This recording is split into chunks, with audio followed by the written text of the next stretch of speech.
Hey there, welcome to Teams That Swear. I'm Adrian the Canadian, Leadership Team Performance Specialist, author, and speaker. Now this episode is part of something a little bit different, what I like to call Lunch with Adrian the Canadian. It's a special episode where I invite leaders from all over the world to join a live virtual lunch and hear from a special guest worth meeting, someone who's led in remarkable ways and in unique working environments. This series is much more personal.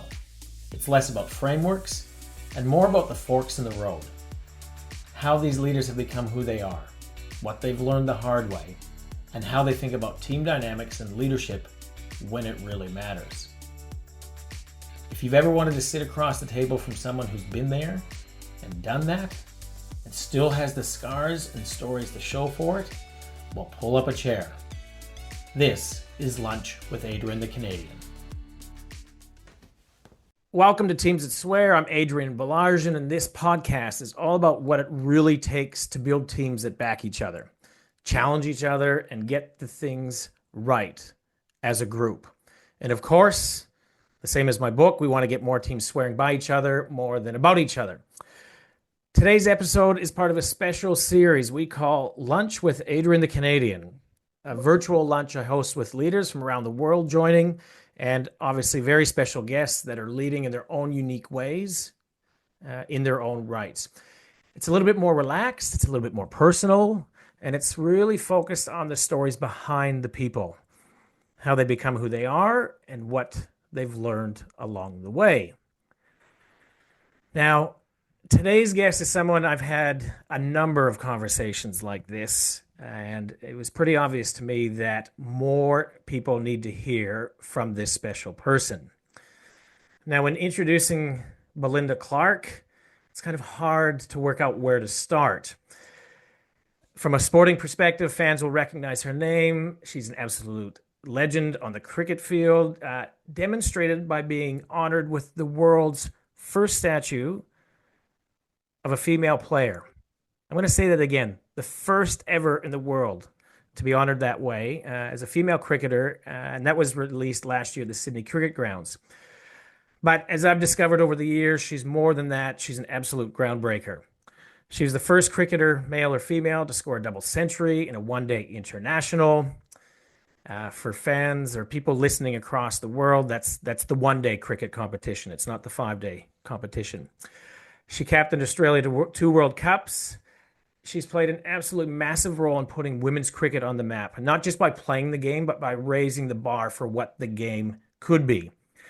She's held multiple senior and executive roles at Cricket Australia, from game development to high performance to running the Brisbane Cricket Centre and the High Performance Centre. And that's actually, I think that's where we first met. In 2018, Belinda was ordered an AO, which is the Officer of the Order of Australia, for distinguished service to cricket as both a player and administrator. And finally, now she's building something new. Belinda is the founder of the Leadership Playground. It's an initiative that helps young people, especially girls, develop the kind of leadership capabilities that, as adults, a lot of us haven't had access to. But it's about mindset, confidence, and courage. And Belinda's Leadership Playground is all about helping the next generation learn how to lead on their terms. Whew, that's a big intro. But Belinda, thanks for joining us. Thank you. And thanks for the intro. Well done. When you hear, I'm going to ask right away. I'm going off script right away. But a statue, what was that experience like? Like to go through that and be there when they unveiled it, or even what happened beforehand? What was that like? It was a strange process. Started off with a phone call to say, would you like this or would you accept this being done? And then it became about a year's worth of work with the artist. So the artist, Kathy Wiseman, lives in Sydney. I live in Melbourne. And so anytime I went to Sydney, I would, drop by Kathy's garage, which is where she does her work. And She would just be like, how's it going? Does it look like it's you? What have I got out in the wrong spots? We'll take your arms off, we'll put them this way. So yeah, it was quite a process between the start and what was, eventually unveiled at the Sydney Test match. But yeah, it's really weird to see yourself in 3D, and Mm. that's sort of what it is. And I keep getting all these photos from friends and family that visit the SCG or go to games of footy or games of cricket, and they send me a picture of themselves with the statue. So that's always an amusing side thing that connects me to people as they go through that and grab a photo. Yeah, I bet. Well, like we said, groundbreaker, first in the world. Amazing. Congratulations. Um, we're gonna kick off with something a little bit light. So, two of my favorite things, food and music. So let's kick off with food. What did you have for lunch today, or what are you planning to have for lunch? This will be whatever's in the fridge, but I suspect it'll be probably something like an avocado and egg sandwich or salad or something. I'll just sort of scrounge around and find something. And probably a piece of fruit, mandarin or an apple, something like that. I try and be healthy during the day. So yeah, keep the eating to a minimum. All right, leading by example for all the young kids. Definitely my kids. I'll make them listen to the beginning of this for sure. Now, music. What's been on your Spotify playlist lately? Well, I listen to music whilst I work, so I have background music. The favorite background tracks are things like Angus and Julia Stone or Taylor Swift, or just something that can sort of sit in the background. And then in the car, I'll probably just turn to something like the National, something, but it's all pretty chilled out. It's all pretty folky. I like piano and guitars, so yeah, I stay away from the heavy stuff or the rap. I'm just pretty conservative with the music taste. Yeah, cool. Well, you've given us a little bit of a taste of what's on your playlist, and since I'm Canadian, people will often ask me about Tom Cochrane and "Life is a Highway." I think some people think if you're from Canada, you have to listen to that song. But speaking of life on the road, one of the questions that I ask in a number of my workshops is, and this is a way to create connection with each other, because when working in teams, I find that connection can often lead to trust, and obviously trust in teams is pretty important. The question that I ask them, and I want to ask you this, is how have you become who you are today? Like, what's your story? And that's a pretty big Wow, question, so that's a we'll big let you go where you question. want. Yeah, thank you. I think if I think back to pivotal moments, definitely growing up in a family of four children, and mother and a father that believed that sport was a good thing. We had a lot of freedom. We took ourselves to sport. One of the benefits of growing up in a smaller regional centre is that you can jump on your bike and go to netball or to indoor cricket or to tennis or wherever you are heading. So that I think probably shaped me from a perspective of we were encouraged to do whatever we wanted to do, but we just had to commit to finishing the season, whatever that was. So there was no starting and stopping, and there was no starting and not going to everything that was required. So that were probably two lessons from a childhood: the freedom, get yourself there, self accountability, all those types of things were pretty high. And then um, I needed to get myself to Sydney to play cricket, and there was no money in cricket. It wasn't a career path, and I knew mum and dad wouldn't be super thrilled about that because they were very strong on the education part of things as well. So I chose a university course that was offered in Sydney and not in Newcastle. That was physiotherapy, so that I could get myself to Sydney and be supported by my parents. But in my mind, I was going to play cricket. I finished the degree, and um, I think from that point on, it's really been cricket and more cricket and more cricket. It is, pursuing as an athlete, pursuing as an administrator, and still today I'm involved in the game. So those were probably the key moments that led me to the path of which most people would know, which is the cricket side of things. You went through your childhood pretty quickly. I want to dig in a little bit more. So, if there was the 7-year-old BC, as people know you, but I know Belinda. Um, if mom and dad had to describe the 7-year-old BC, Mm. what 3 words would they have used? Um, uh, Mischievous. I was regularly in trouble. Um, Probably adventurous.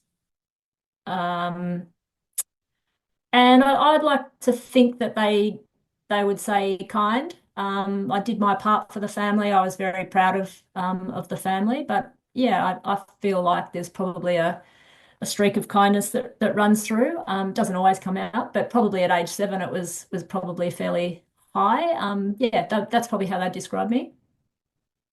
Okay, now what about you worked with James Sutherland when he was CEO of cricket for a while, Mhm. pretty closely. What 3 words do you think he would use to have described you? Oh my goodness. Okay. Um, right. Determined, um, argumentative, um, and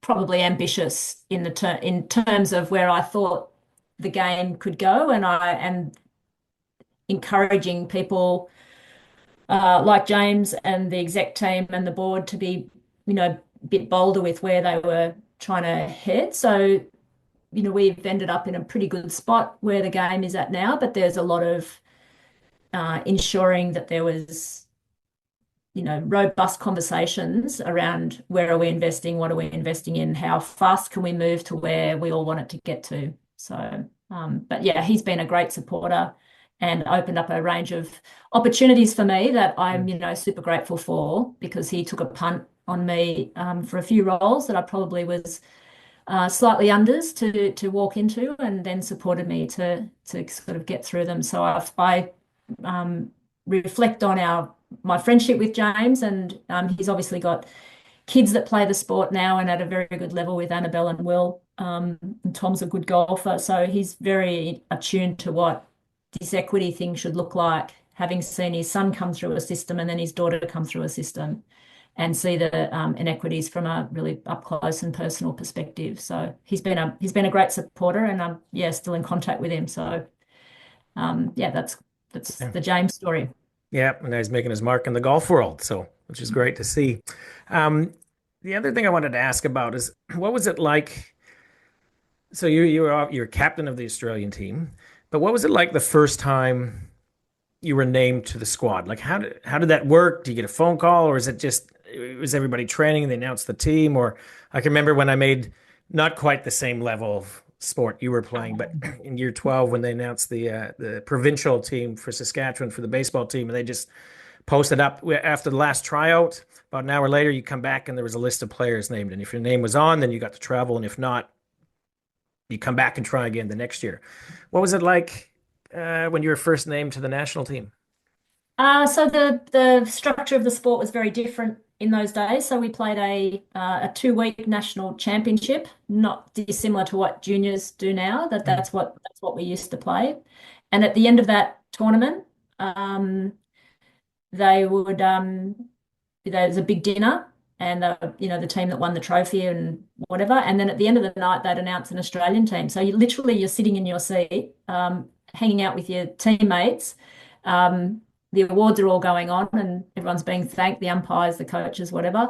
And then they call out an Australian team, and my name was called. I couldn't believe it. I was yeah, super shocked. So I was 20 years old, and this was the first year that I'd played for New South Wales. So I was literally a rookie in my state team, and then had played 8 games for my state over that championship and ended up in the Australian team. So it was a pretty quick rise from a state senior player to a national contract.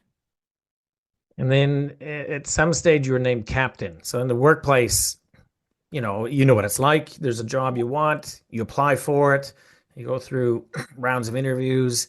What was it like to become captain of the Australian team? Yeah, so not a dissimilar experience really. I was captaining my club team when I was 23. So great friend of mine and mentor is Christina Matthews, who was the wicket keeper in the Australian team at this time, and she was involved in my club team. Well, I was in her club team is probably a better way to describe it. And she said to me that year, I think it'd be great if you wanted to if you'd take over the reins of the club team. And I thought, oh, I don't really want to do that. I'm having fun and I'm fine. Thanks very much. I'd been in the Australian team for 2 or 3 years. And so I started captaining the club team and it was good fun. And then I was selected as the New South Wales captain. And then I was selected as the Australian captain, all within about, 3 months of each other. So Wow. again, a very quick rise. There wasn't much thinking about that. And I was just lucky that had a senior team around me. I was the youngest in the team, and being able to draw on that experience around me to help me through that period. And from that moment on, I captained the rest of the matches that I played in. So um, yeah, it started there and ended when I decided to call it quits. So you're put into this role young. Mm. Yeah, quick rise seems to be a little bit of a theme as well. Um, what kind of support did you get? Like, so you work with kids, with young women, girls around leadership. What kind of support did you get to become a leader and lead the squad?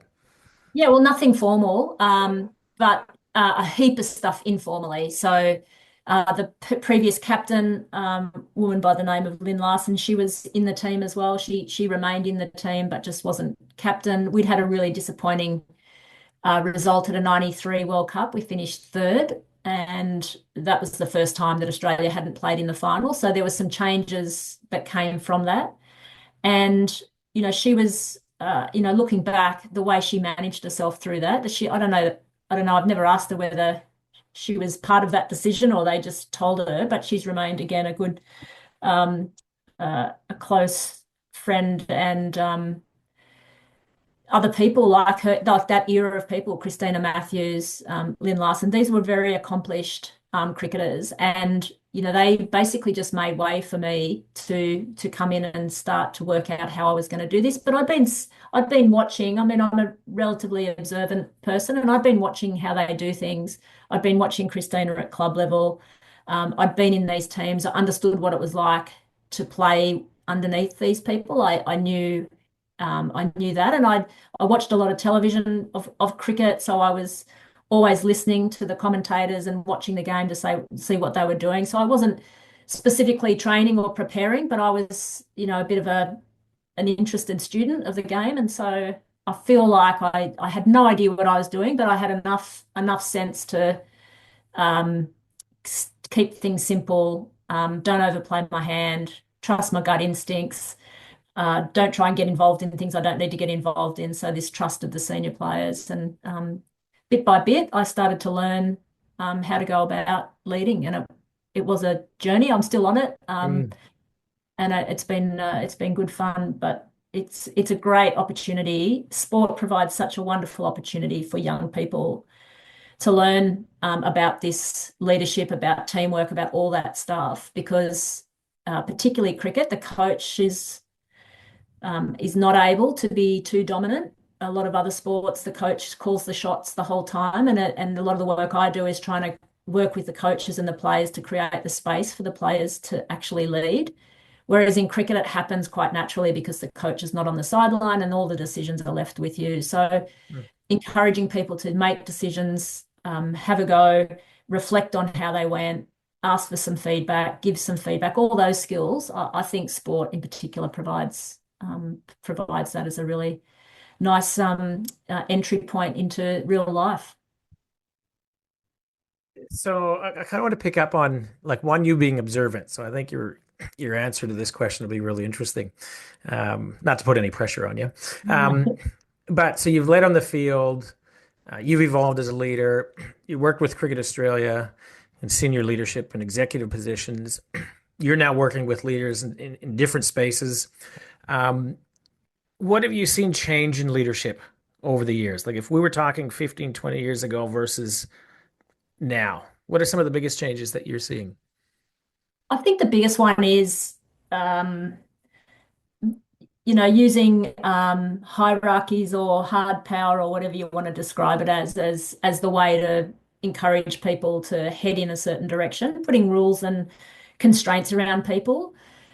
Uh, that was probably, particularly in sport and business, was probably the prime way of how leadership Mm. was viewed. I think now it's totally flipped on its head, and how you inspire people, how you engage with people, how you delegate stuff. I think that's become more important. And people, if you're still relying on your title or yeah, your position to be, or your age or whatever it is to be influencing people, I think there's got a very short fuse for that. It needs to happen at times, but not as the standard operating model. And I think that's definitely changed over that period of time.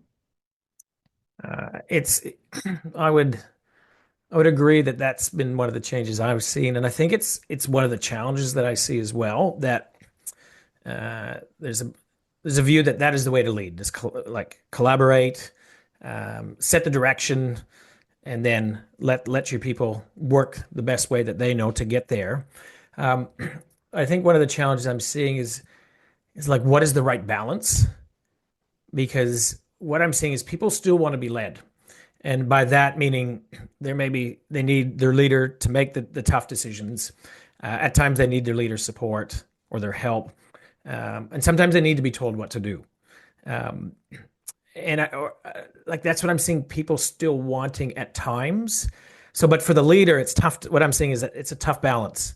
It's going, well, yep, let's agree together or as a group what the best way to go is. Um, but at times, maybe the leader knows more, or just that the people are looking to them for more direction. And it's a real like, well, I don't want to be that dictator telling people what to do, but I recognize I've got to make some decisions sometimes. And sometimes people need different things. Sometimes they need coaching, sometimes they need teaching, and sometimes they do need to be told what to do. So that's one of the challenges. I think that are one of the things I've seen change quite a bit, but one of the challenges I'm seeing with leaders. But what challenges are you seeing? Like because you're doing your work through the leadership playground, and you're working with all different clients. It's not just the young girls in schools, but you're also working, in the corporate space and the sporting space. What are some of the challenges you're seeing that leaders are facing right now? Um, Yeah, I think, I mean, particularly in Melbourne, have been rocked around by COVID. I think people, this whole sort of like, where are the lines between what's best for the team and what's best for me? I feel like people are grappling with that. Do I need people back in the office or do I not? Do I just let them do what they want? So I feel like that's probably a little bit what you've just described there is like Mm. where do I step in? Where do I not step in? But I think we like to have black and white solutions or one way or another way. And I think the reality with all of this is that my view is it's the leader's responsibility to adjust to the group that they're leading.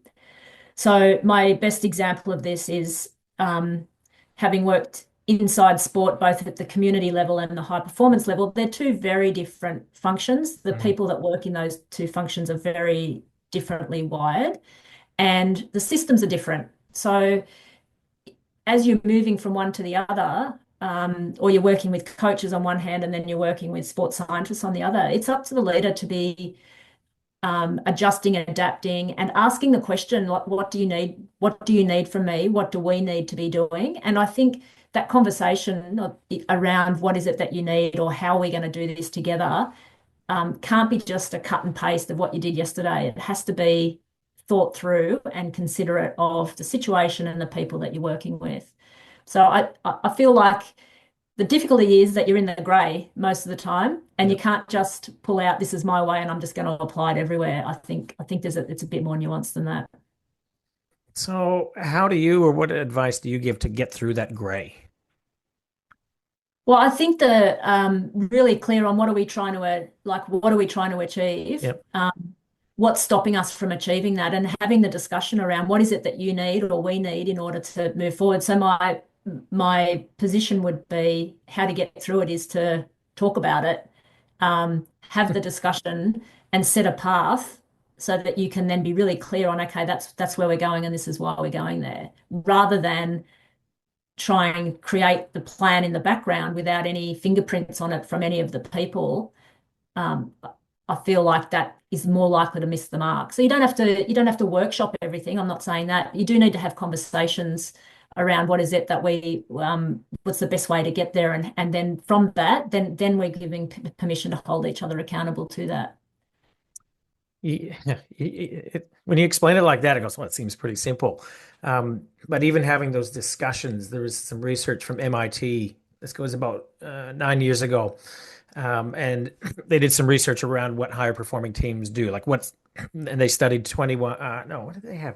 180 different teams they looked at from different industries.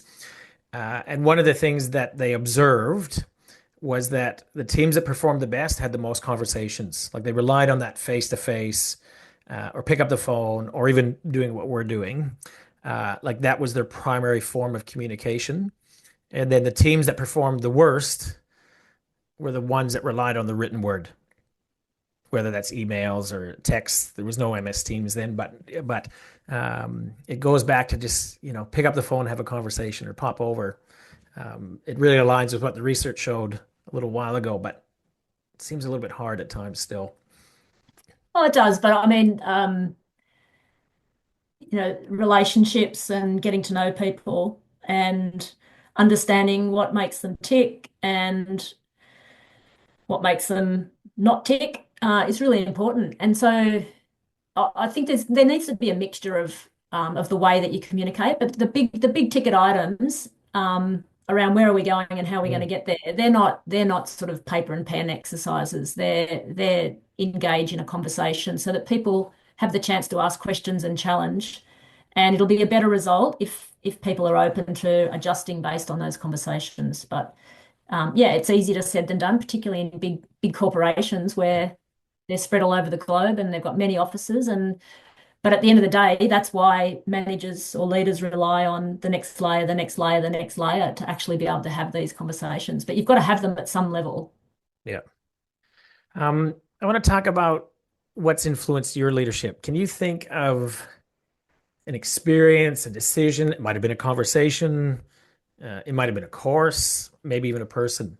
What's what's had the most significant impact on how you lead? Oh, there's probably been many moments of direct feedback that I possibly haven't enjoyed at the time I received it. But I I tend to learn best when the water's over my head. So being captain as a young person, I learned quickly because the situation demanded that of me. Uh, I then went and was put in as soon as I finished playing. I was running the cricket, the high performance centre in Brisbane. Same thing. Felt out of my depth. Learnt quickly. Had to adjust and adapt. Same thing into the executive role. Same thing into the high performance role post the ball tampering saga.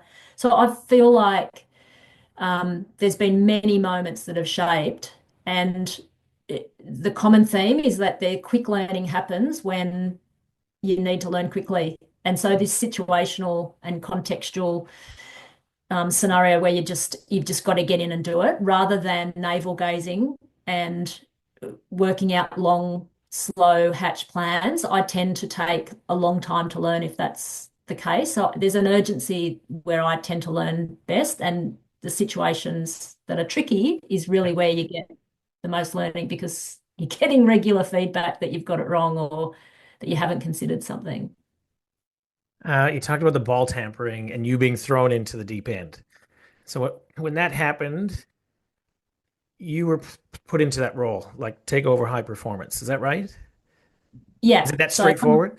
no, that's exactly what happened. Come and look after this department for a few months whilst we recalibrate what we're doing, how we're going to go about structuring up. So I was running the community cricket department. It was like, quick, come over here. Got to end up being about 9 months of come over here and look after this. And so what was that like? Like, how did you approach that? Again, deep end.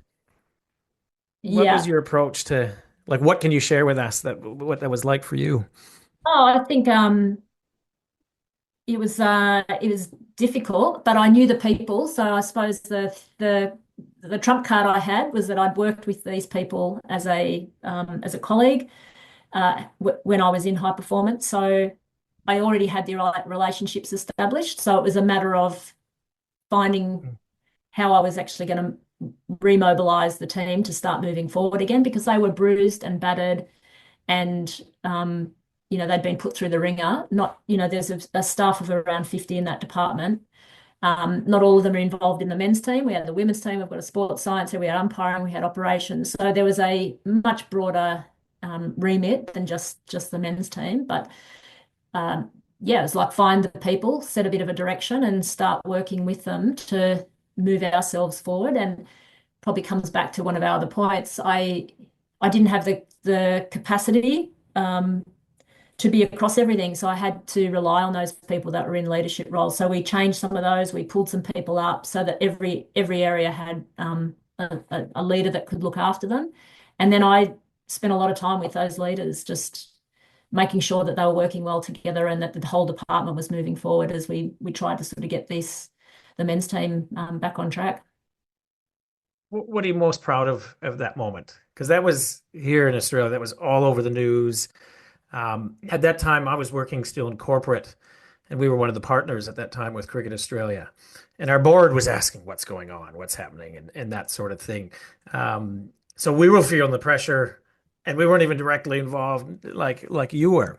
Um, Looking back on that in terms of how you led, and what are you most proud of?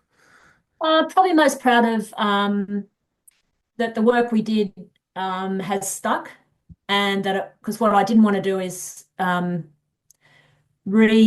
reset the team and then find that 5 months later, 6 months later, they needed to go through the process again. So we were really clear with Justin Langer, the coach, Gavin Dovey, the manager, Michael Lloyd, the psychologist. We brought in some external expertise to help us. Just making sure that that team was set up well to find its way forward, and at the same time make sure that all the other aspects of the department were being looked after as well. We had a whole heap of stuff going on, and it was probably too easy to get consumed by just the one team. That was probably something I learned along the journey. Yeah, there's more than just the men's team that you were Yeah, working with. Yeah. yeah. Let's shift gears a bit, and we talked a little bit about influences, and different voices. Let's talk about either resources, ideas that shape how you think. I love asking leaders like what they're consuming, what's influencing them, what are they reading, like what's capturing their attention, and what's really helping them. Are you a reader? Like, are books, or I am. podcasts? What are you? Yeah, I'm a bit of everything. Uh, reading, I try and stick to novels of an evening to stop the brain, to close it down, not start it up with textbooks or that sort of stuff. Holidays is really when the books get, a battering with sort of like the work type books. But I like reading things like David Epstein's work, Malcolm Gladwell's work, Dan Heath, um, Daniel Coyle. So those people that have got it's a bit of a research. There's stories. They're more likely to be stories. There's grounded in research. They've got some insights and they're trying to draw things out of the stories or of the places they've gone to explore. So they're the types of workbooks that I would be consuming. But probably mostly I'm a podcaster. I listen to a podcast while I'm in the gym or running or whatever. I tend not to have a pen and paper with me, so it's I need to go back into the Mm, notes of the podcast to remember what it was that they said. But that's probably what I listen to most. Finding Mastery, Michael Gervais, The Knowledge Project, Learner Lab. What else do I listen to? I've probably got a few of them on repeat. I just sort of work my way through the episodes. But yeah, they're the types of things that I listen to on a regular basis. Yeah, Finding Mastery with Michael Gervais. That's one at the top of my list as well. Um, just the Yeah. conversations that he has with the people, and he's just this calm, quiet guy, but with a psychology background. And seeing him practice his trade in a conversation. He's pretty good, which I think is why he gets such good insights um, from the different leaders or world experts that he talks Yeah, to. yeah. And there's such a variety of topics and people, which I like. Yeah. What about social media? What role does social media play for you? Not a lot. I'm not a big fan. I don't consume a lot of social media. Probably a little bit of Instagram if I'm surfing for nothing on the couch, like just doing nothing. But Yeah. LinkedIn's probably where I pick up a little bit of stuff. But um, I try not to go down those rabbit warrens. Um, as yeah, I probably should, but I don't. So yeah, I'm not a super user. Yeah. That's probably not a bad thing. But for those that are, do you want to plug yours now? Like if people want to hear from you, or like I should have maybe asked, how active are you? Are you on Not very. Instagram or Not LinkedIn? very. Not very. No, not very at all, actually. So, you might message me. Probably LinkedIn's the best way to connect. But I don't put out a lot of stuff. Yeah. Um, Not good for your marketing, is it? well, I just feel like LinkedIn is this necessary evil just to stay, to keep Yeah. front of mind at times. But um, anyways, we'll definitely put this out there so then people will find a lot of value in that. Um, so that's where you get your information from. Now you're going to put your leadership playground hat on. I want you to put that on. Um, do you have any, like, if this is a broad question, but if people are saying, how can I become a better leader? Like, is there a tool? Is there an exercise that you love doing that you go, when I do this with my people, whoever you're working with, it just really makes it mark? Is there something that you could share with the group around that could help them become a better leader? Um, Probably the starting point with it doesn't matter whether I'm working with kids or with adults is to just try and define what leadership is for them. So trying to understand, what it is that I'm actually trying to do here, and each person will have a slightly different take on what that is. So I don't feel like starting from a consistent point to say, this is what it is, how are you going against this? I try and be more open than that and ask them to define what it is, how that sort of draws on their strengths. And then if they were writing this in a way that they could be reflecting back and marking themselves on, did I do that today? It should be quite an active, Mm. action-based statement or set of sentences. But yeah, it's remarkable when you say to someone, how do you define leadership? You could get 3 words, you could get 3 pages, you could get Google versions of that, but just trying to be really clear around what is it to me, and therefore, what does that then create for me as I'm trying to use these strengths that I've got. So that's one position I start with quite regularly to generate a conversation amongst people around that it can mean different things to different people. But if you don't know what it means to you, then you're Mm. sort of stuck in the middle of nowhere. Yeah. So define it yourself. What's your definition of it? And then how are you showing up? Like, am I living to those values? Or my belief in what leadership is, how is that showing up every day?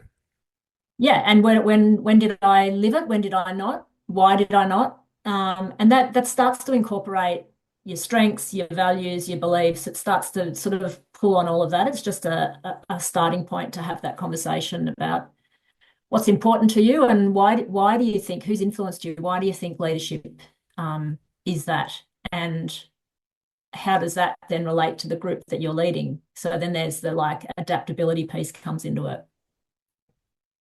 Great advice. I'm sure everybody's written that down. I'm looking at everybody. I'm going to follow up and say, right, how'd you go with that? Um, you talked earlier about like you go for a run and you listen to a podcast. Um, I'd love to understand a little bit more about the stuff behind the scenes, so your personal rhythms, and also the realities that come with leading, from whether it's finding that balance or managing burnout, creating boundaries, like how you make that all work. You're talking about definitions of leadership. Let's focus on a different balance or different definition. What's your definition of balance? To me, balance is about variety. So, just going back to something your grandparents would have told you that too much of anything is not a good thing. Mm. So, for me, that's how I view this question, is that there can be moments in time where you're neck deep in work or you've got pressures on that mean that you're working long hours or occupied, your mind is occupied with work for long periods of the day or of weeks.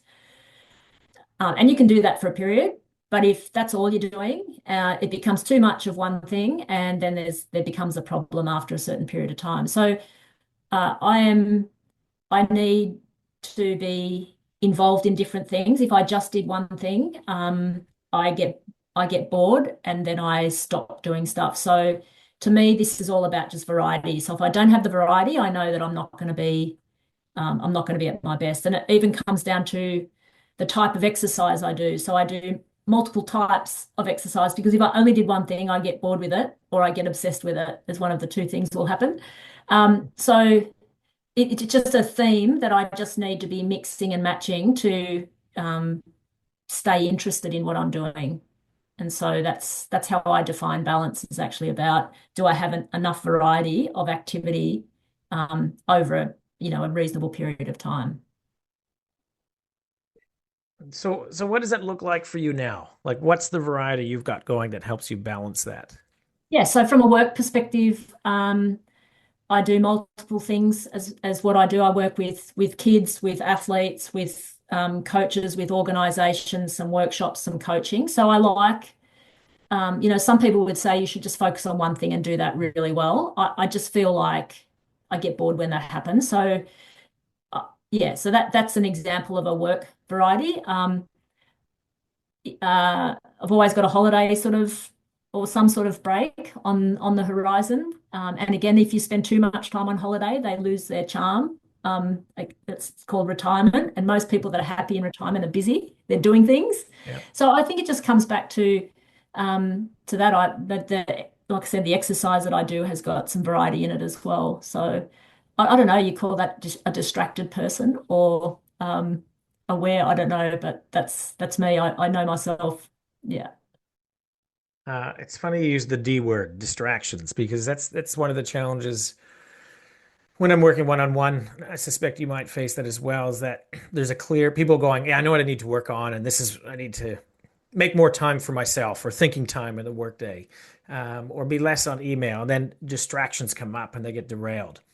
Um, how do you suggest people work when they're distracted or those derailments come up? Like, do you have a strategy that works for you to stay focused, or when you have all this noise? Like I can imagine when you were working with the ball tampering, there was a lot of noise going on. Mm. How do you stay focused?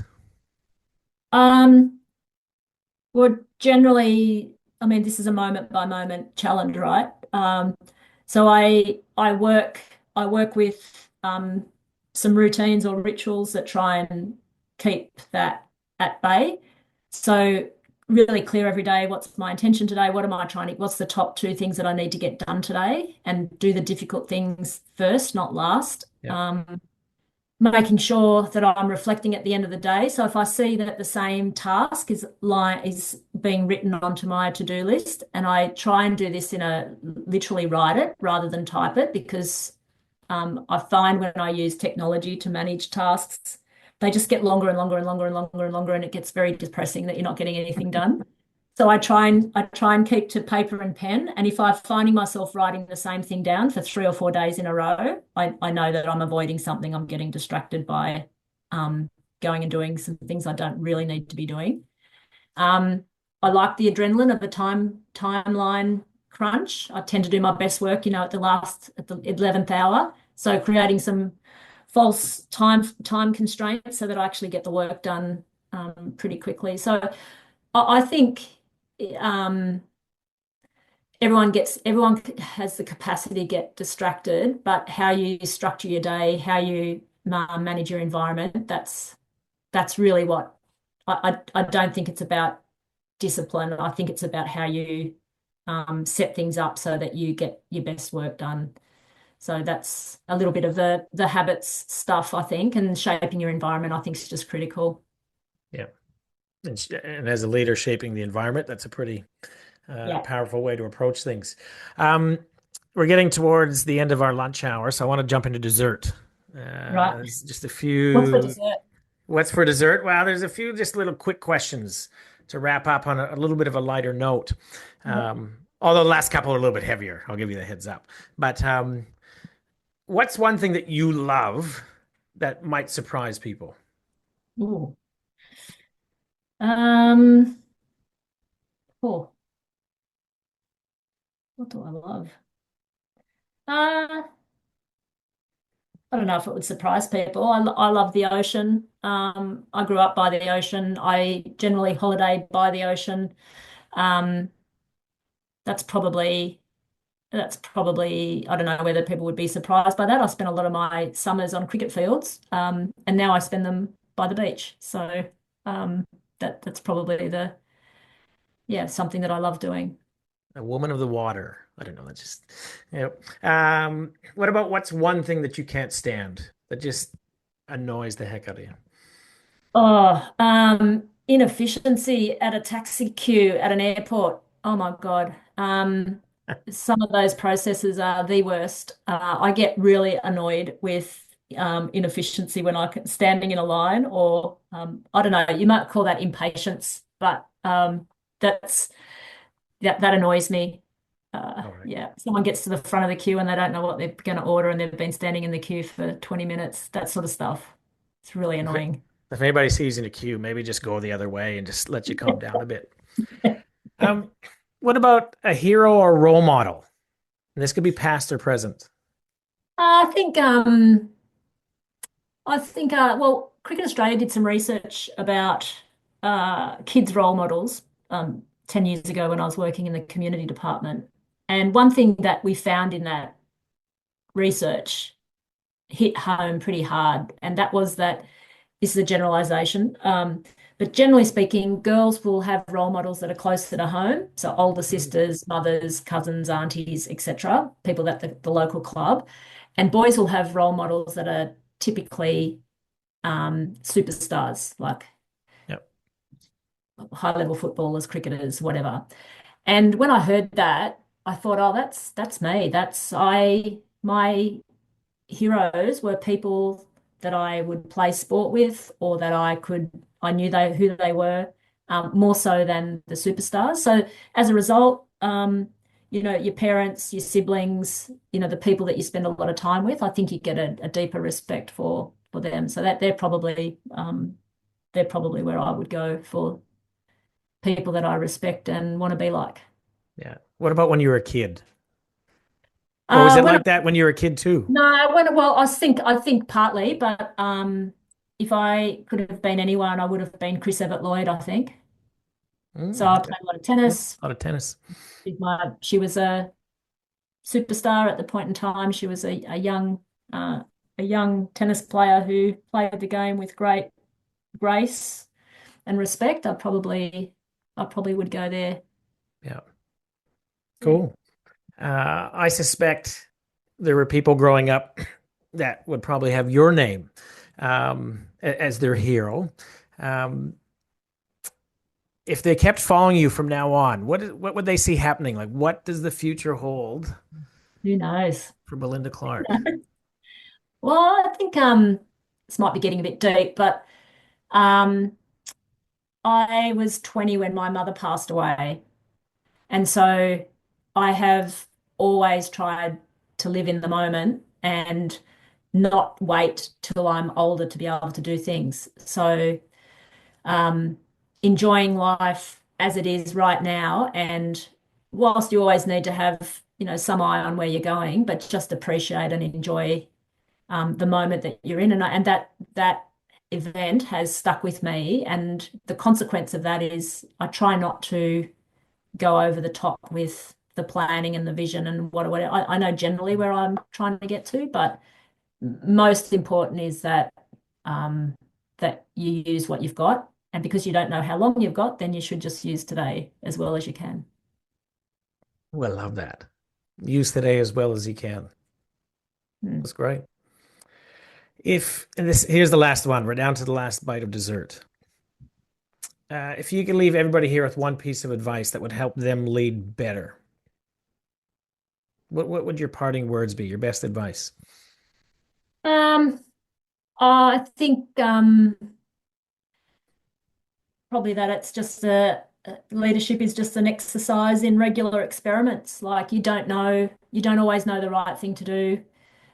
You won't always get it right, but if your intentions are clear and they're pure, and then have a go at it, people will forgive you if your intentions are good, and just to jump in and have a crack, because without it, you actually don't learn. So you've got to do something in order to learn from it, rather than just think about it. So I'd encourage people to do the thing they are regretting, don't want to do, or that they're putting off, or that they don't think they can do. Just have a go.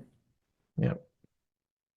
So if I play back, I've heard kind of the things that stuck out to me to the end was like make the most out of your day, have an idea of where you want to go, like a rough idea, but it doesn't have to be exact, and Yep. then play around with it, like probably like you would in the playground, and see what Yep. happens. Yeah. Yep. Have a bit of fun. Uh, BC, thank you so much. This was fabulous. Like I said, I could sit here and pick your brain and hear all your different stories, hours on end. I think it's really powerful to hear not about just what people have done, So the introduction is all the things that you've done, but really more the things that have shaped you, how you think, and how you get through it all. So on behalf of everybody, thank you very much for sharing your story, and your insights and your tips. Keep doing your thing. It's wonderful where you've ended up, and it'll be really exciting to see what comes next, or whenever next comes, whatever it might be. Thanks again. Thank you. Thanks for having me. All right, that brings us to the end of this episode. Thanks for joining me on Teams That Swear. If today's conversation sparked a thought, question, or maybe even a new perspective, hit subscribe so you don't miss what's next. And if you're ready to transform how your team works together, reach out. I'd love to help. Because teams that swear by each other and not about each other don't happen by chance. They happen with intentional, deliberate action, and the first step starts with you.